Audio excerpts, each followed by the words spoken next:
How do you consider a lousy season?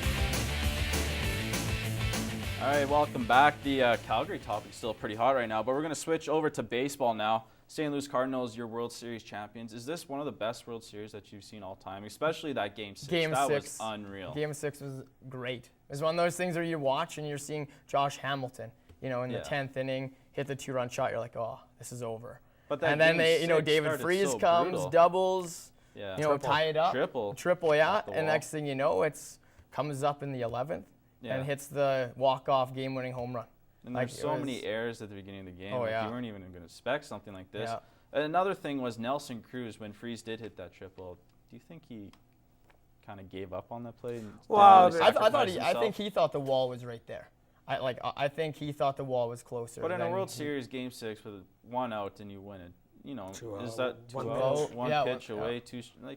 Well, first of all, he wasn't playing deep enough. You have to respect the power. Yeah, they're playing shallow. That's a GM. We can sit, and I love being on the other side right now, being with you guys, because you can sit and speculate all the hell you want. Yeah. But we're not there. Yeah. We're not there. And yes, everyone, I'm going to say yes. Well, he gets paid the big bucks to make the right decisions as the manager. All right, he's 1 out, 1 pitch. They win it, 1 fly ball. They're World Series. Most exciting game? I think yes. Yeah.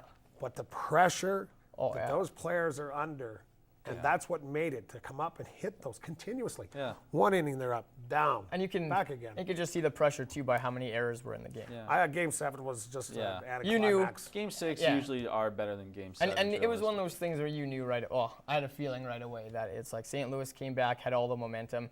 Usually when a team comes back and wins a game like that, Game 7 is not going to live up to it, and that team who won Game 6 is going to win Game 7. Think about being the pitcher that had, their number 1 closer, which I didn't think pitched that well, but he won the games. But think about it. All he had to do, he's got to think about that all summer, is one pitch away. Okay, and he can never take it back. Nope. But it's over. But great World Series, really was. It was exciting to watch. And it was great to see Tony La Russa go out. Kind of how he did. Yeah, retired. Yeah. The upsetting thing though is we didn't get to see Ron Washington the way he would have celebrated. I really wanted to see Washington win one. Yeah, I would have wanted to see. I thought for sure that seeing Josh Hamilton hit that home run in Game 6 in the 10th inning. I thought that would have been a great storyline in the sense that you see how far this guy has come through his life, and to win, especially in this year where he tossed the ball to the fan who fell over. I would love to have seen it, but who was the pitcher in the 8th that came in for Texas, lefty? He was a starter for him, but they pulled him. No, Holland. Holland and did a pretty good job. And then they go to their number 1 closer in the 9th. Okay, I get it. But man, he had good stuff. Oh, yeah. I don't know how you take the ball out of his hand, let him pitch.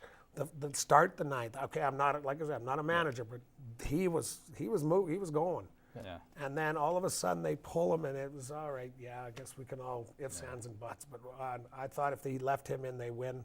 There is no hit in the final inning. Well, speaking of lefties, CC Sabathia signed another huge deal, 5 years, $122 million.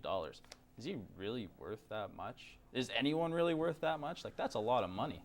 Big Kahuna staying in the Big Apple. Wow, you're talking TV, right? You're talking New York. Yeah. And you're talking about a guy who has been one of the best pitchers in baseball the last the last couple of years. Didn't he win? He won the Cy Young last year, didn't he? Yeah. So it's one of those things where he was talking about opting out of his contract and going to the free agency market, and it was one of those things where I think New York couldn't afford to let him go in the sense that who else do they have behind him? I got one of those Arsenio Hall questions. How much do you think he gets paid per pound?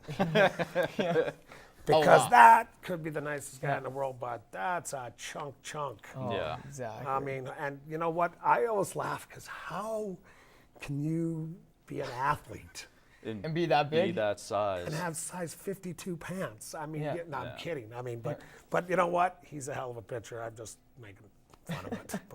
But that'd be a lot of money per pound. Yeah. Before we wrap things up, on a sad note, Grandpa Miller stepping down as the Riders' coach. I think it needed to happen.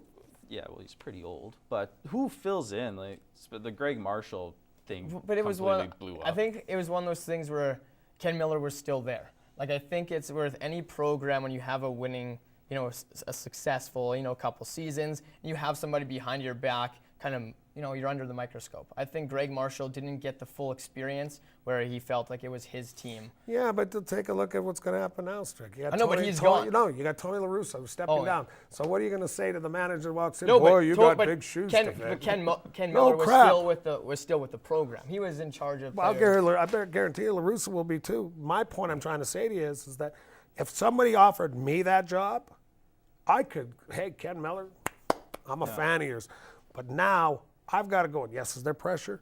I want it. Yeah. I want that job. I don't want to listen to somebody. Do they now go and get, though, like a veteran coach? Because obviously Greg Marshall was a defensive coordinator for how many years, never was a head coach. Depends on what your returning players are, I think. If you've got a team that you feel that can come in next year and get back to the Saskatchewan Rough Rider football, then you want to have yourself a veteran coach.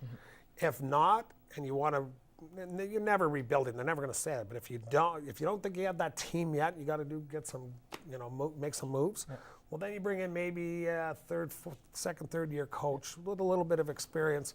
And I think because today's game, the younger coaches are moving in and they're taking these jobs. And if you get the good ones, you'll have a good coach for years. Yeah, well, we sure seen that football on Saturday against Hamilton. But that's all the time we have for Dump and Change. When we come back, we got Who Am I right after this. Did you throw your paper down? I dropped.